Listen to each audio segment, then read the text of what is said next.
हमारी फाउंडेशन ने जो ऐसे कई कार्यक्रमों में हम लोग भाग ले रहे हैं, पिताजी के नाम से हमने एक विडो राशन स्कीम का हमने शुरुआत करी लगभग 6 साल पहले, जो उसके माध्यम से 70 से 80 बहनों को हम मदद पहुंचा रहे हैं। मैं आज का दिन ये पिताजी को समर्पित करना चाहता हूं। उनके माध्यम से कई चीजें मेरे को सीखने को मिली और वो कभी ये नहीं कहते थे कि बेटा ऐसे करो। उन्होंने हमेशा अपने जीवन में करके दिखाया। आपने नोट करना है तो कर लो। मैं उसके सिर्फ 2 उदाहरण आपके सामने रखूंगा।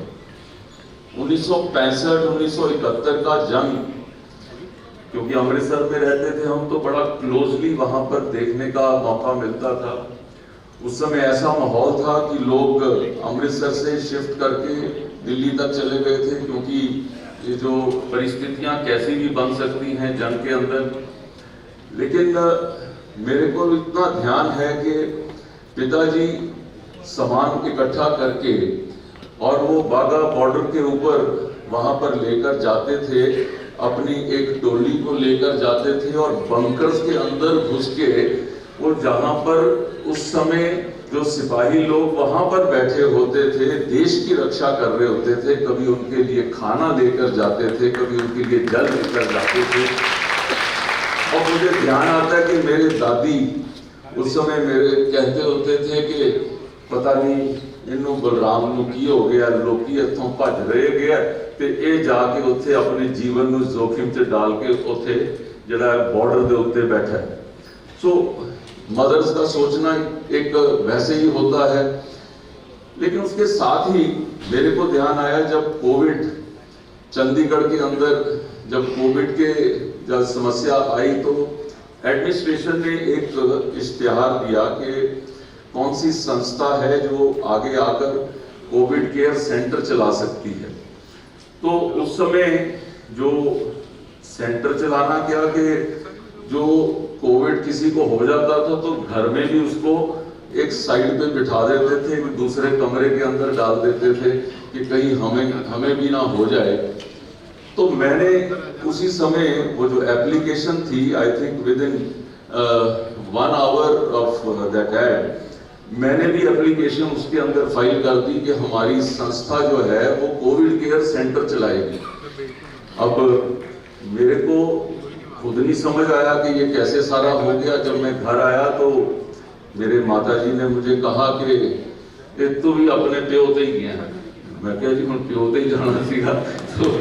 तो हम लोग वो चीज कहां से मेरे अंदर आई और रोज एक जोखिम के अंदर जाते थे। वहां पर लगभग हमने 3 महीने तक अग्रवाल जी यहाँ पर आए हुए हैं जो भारत विकास परिषद से, उनके साथ मिलकर हमने वो सेंटर चलाया था और रोज एक नया जोखिम होता था और ये भी पता लगता था कि घर जाएंगे तो पता नहीं अपने आप को भी जो कैसे बचा के रख पाए।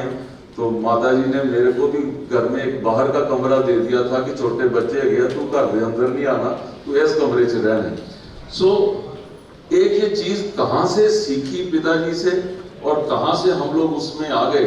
मैं इसलिए आपको ये उदाहरण ये दिया है कि ये दोनों चीजों की सिमिलैरिटी, आदमी जो है ना वो ऐसे बैठ के सीख लेता है जिसको कुछ कहने की जरूरत नहीं रहती। दूसरा एक उदाहरण है कि इसमें जब पिताजी मंत्री थे तो उस समय उनका जो मंत्रालय था उसमें एक टेंडर आया कि चार्टर्ड अकाउंटेंट्स को एक काम देना था उन्हें। तो उस संस्था के तौर के ऊपर मैं भी सीए हूं तो मेरे को लगा कि सबसे ज्यादा एलिजिबल तो मैं हूं। तो मैंने पिताजी को कहा कि अब ये काम है, हमारी एलिजिबिलिटी है तो हमारे को ये काम मिलना चाहिए। सुबह 4 बजे उठना पड़ता है, गौशाला को साफ करना पड़ता है, गोबर को उठाना पड़ता है, गाय को नहलाना पड़ता है, उसके ऊपर जो है फिर रस्सी से उसकी टांगे और पूंछ को बांध के फिर आपको दूध दोहना पड़ता है, तब आपको दूध मिलता है। ये चीज मुझे लगता है कि हर व्यक्ति को अपने बच्चों को समझानी चाहिए और मेरे पिताजी ने तो उसको जीवन में ढाल के करके समझाया है कि कर्म योगी बनना सबसे जरूरी है। कर्म करोगे तो तभी वो दूध मिलेगा। नहीं तो ये दूध फ्री नहीं है। जो जो लोग फ्री लेते रहे हैं, एक दिन ऐसा आता है कि वो फ्री वाली सप्लाई बंद हो जाती है, तब उनको रियलाइज होता है कि मैं कहां पहुंच गया।